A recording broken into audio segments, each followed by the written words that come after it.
Assalamualaikum warahmatullahi wabarakatuh. Sahabat hijrah yang beriman, di Nusantara yang kita cintai ini, tersebar kisah perjuangan 9 wali Allah, yang dikenal dengan sebutan Wali Songo. Mereka adalah ulama besar yang berjasa dalam menyebarkan Islam dengan penuh hikmah dan kebijaksanaan. Siapakah mereka? Dan bagaimana mereka mengubah sejarah? Mari kita simak kisahnya. Wali Songo hidup pada abad ke-14 hingga abad ke-16, masa ketika Nusantara masih didominasi oleh kepercayaan Hindu dan Buddha. Mereka bukan hanya penyebar agama, tetapi juga tokoh masyarakat yang memperjuangkan pendidikan, seni, budaya, dan moral. Berikut adalah 9 wali yang terkenal dalam sejarah Islam di Nusantara. Yang pertama adalah Sunan Gresik, atau pemilik nama asli Maulana Malik Ibrahim. Beliau adalah wali pertama yang menyebarkan Islam di Jawa. Dengan pendekatan yang ramah, beliau berdagang sekaligus mengajarkan Islam. Sunan Gresik dikenal karena mendirikan masjid pertama di Gresik dan memperkenalkan sistem pertanian modern yang membantu masyarakat.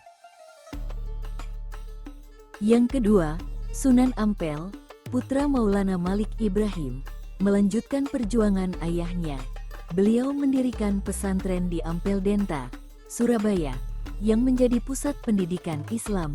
Salah satu ajaran terkenalnya adalah Moh Limo, yang berarti meninggalkan 5 sifat buruk, yaitu madat atau narkoba, main atau judi, maling atau mencuri, madon atau berzina, dan minum atau minuman keras. Ajarannya inilah yang menjadi dasar akhlak masyarakat Jawa. Yang ketiga, Sunan Bonang. Sunan Bonang adalah ulama kreatif yang menggunakan seni gamelan untuk berdakwah. Dalam setiap lagu, beliau menyisipkan pesan Islam tentang tauhid dan akhlak mulia. Suaranya yang merdu dan metode uniknya membuat masyarakat tertarik dan dengan mudah menerima ajarannya. Metode ini sangat efektif dalam mengenalkan Islam tanpa paksaan. Yang keempat, Sunan Derajat. Sunan Derajat dikenal karena kepeduliannya terhadap kesejahteraan sosial. Beliau mendirikan rumah sakit dan lembaga pendidikan untuk membantu masyarakat miskin. Salah satu ajarannya adalah pentingnya tolong-menolong dan saling menghormati antar sesama. Yang kelima, Sunan Kudus. Sunan Kudus adalah simbol toleransi dalam Islam. Saat berdakwah, beliau menghormati budaya lokal dengan melarang penyembelihan sapi yang dianggap suci oleh umat Hindu. Sebagai gantinya, masyarakat diajarkan menyembelih kerbau.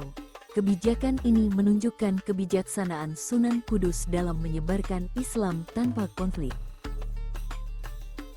Yang keenam, Sunan Muria. Sunan Muria dikenal sebagai wali yang dekat dengan masyarakat desa. Beliau menggunakan seni dan budaya lokal untuk mengajarkan Islam. Melalui tembang-tembang Jawa seperti Sinom dan Kinanti, Sunan Muria mengajarkan nilai-nilai Islam dengan cara yang mudah dipahami. Yang ketujuh, Sunan Kalijaga.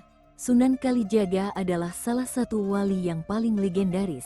Sebelum menjadi wali, beliau adalah seorang perampok bernama Raden Mas Said. Setelah bertemu Sunan Bonang, hidupnya berubah. Beliau menggunakan wayang kulit untuk berdakwah, menjelaskan nilai-nilai Islam tanpa menyinggung budaya masyarakat lokal. Inilah yang membuat ajarannya mudah diterima oleh masyarakat. Yang kedelapan, Sunan Giri. Sunan Giri adalah pelopor pendidikan Islam di Nusantara.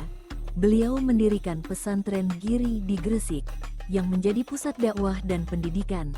Sunan Giri juga menciptakan permainan anak-anak yang mengandung nilai-nilai Islam, seperti jelungan dan cublak-cublak suweng.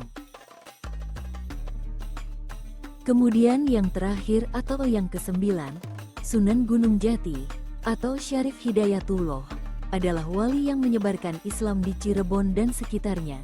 Beliau mendirikan Kesultanan Cirebon sebagai pusat dakwah. Dengan kebijaksanaan, Sunan Gunung Jati memperluas ajaran Islam hingga ke Banten. Wali Songo tidak hanya menyebarkan agama, tetapi juga membangun fondasi peradaban Islam di Nusantara. Mereka mendirikan masjid, pesantren, dan tradisi yang hingga kini masih dilestarikan. Islam berkembang pesat di Indonesia berkat kebijaksanaan dan perjuangan mereka. Itulah kisah singkat 9 wali Allah yang berjasa dalam menyebarkan Islam di Nusantara. Semoga kita dapat meneladani perjuangan mereka dan menjaga ajaran Islam dengan penuh cinta dan kedamaian. Terima kasih telah menonton. Semoga video ini dapat bermanfaat atau menambah wawasan kita semua. Jangan lupa untuk like, subscribe, dan share video ini.